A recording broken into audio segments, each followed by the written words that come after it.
જય શ્રી કૃષ્ણ ફ્રેન્ડ્સ, સ્વાગત છે તમારું અમારી યુટ્યુબ ચેનલ અનુસ ફૂડ ક્યુઝિનમાં।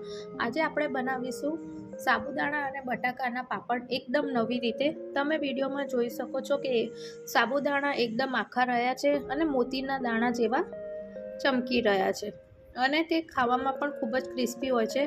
તમે જોઈ શકો છો કે એકદમ ક્રિસ્પી એવા તૈયાર થાય છે। જો તમને મારી રેસીપી ગમતી હોય તો મારી ચેનલને લાઈક કરજો, શેર કરજો અને સબસ્ક્રાઈબ કરજો। તો ચાલો આપણે રેસીપી શરૂ કરીએ। સાબુદાણા બટાકાના પાપડ બનાવવા માટે મેં અહીં 1 કિલો સાબુદાણા લીધેલા છે। સાબુદાણાને તમારે રાત્રે પલાળી દેવાના છે। તેને 7 થી 8 કલાક પલાળવા જરૂરી છે અને સાબુદાણા પલાળતી વખતે તમારે એ વાતનું ધ્યાન રાખવાનું છે કે સાબુદાણાની ઉપર તમારી 1 આંગળી 1 વેઢ જેટલું જ પાણી એડ કરવાનું છે। આ રીતે જો તમે સાબુદાણા પલાળશો તો એકદમ છૂટા એવા પલળશે, સોફ્ટ થશે।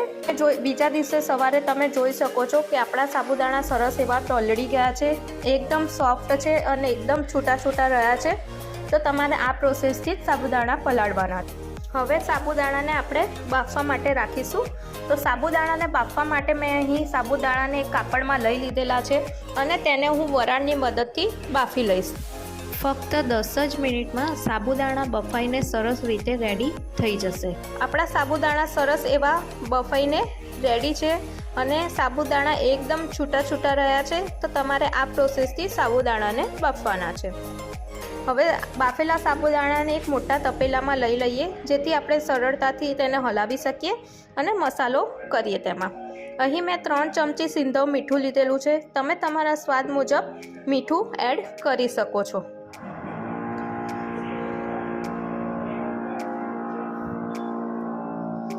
ત્યારબાદ તેમાં હું 1 ચમચી ક્રશ કરેલો જીરુંનો પાવડર એડ કરું છું। પછી હું તેમાં 200 ગ્રામ ક્રશ કરેલા લીલા મરચાં એડ કરું છું। તમે તમારી તીખા, જો તમને વધુ તીખું ગમતું હોય તો તમે વધુ મરચાં એડ કરી શકો। 1 ચમચી લીંબુના ફૂલ એડ કરું છું। મારા ઘરમાં બધાને ખાટો ટેસ્ટ પસંદ છે। જો તમારે લીંબુના ફૂલ એડ ના કરવા હોય તો આ સ્ટેપને તમે સ્કીપ કરી શકો છો। ત્યારબાદ તેમાં હું 500 ગ્રામ બાફેલા બટાકાને એડ કરું છું।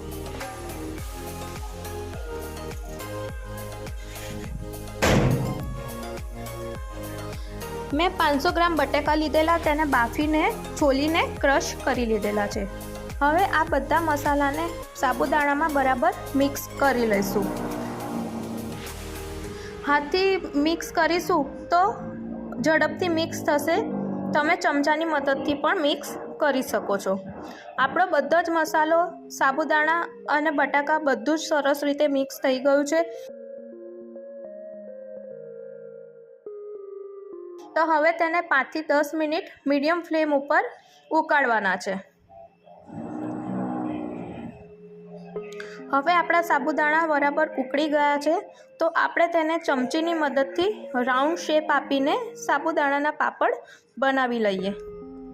તમે વિડીયોમાં જોઈ શકો છો, ચમચીની મદદથી સાબુદાણાના પાપડને રાઉન્ડ શેપ આપી દેવાનો। બહુ જ ઇઝી રીત છે। તમે આ રીતે આ પ્રોસેસથી સાબુદાણાના પાપડ બનાવશો તો એકદમ ક્રિસ્પી અને ટેસ્ટમાં પણ બહુ જ સરસ બનશે। 1 કિલો સાબુદાણા અને 500 ગ્રામ બટાકાથી લગભગ 80 થી 100 જેવા નંગ જેવા સાબુદાણા તૈયાર થાય છે। તો ચાલો તેને તળી લઈએ। તમે જોઈ શકો છો કે આ વખતે પણ સાબુદાણા એકદમ આખા છે અને એકદમ મોતી જેવા લાગે છે। તો તૈયાર છે આપણા સાબુદાણાના પાપડ। જો તમને મારી રેસીપી ગમતી હોય તો મારી ચેનલને લાઈક કરજો, શેર કરજો અને સબસ્ક્રાઈબ કરજો। ફરી મળીશું એક નવી રેસીપી સાથે। Thank you.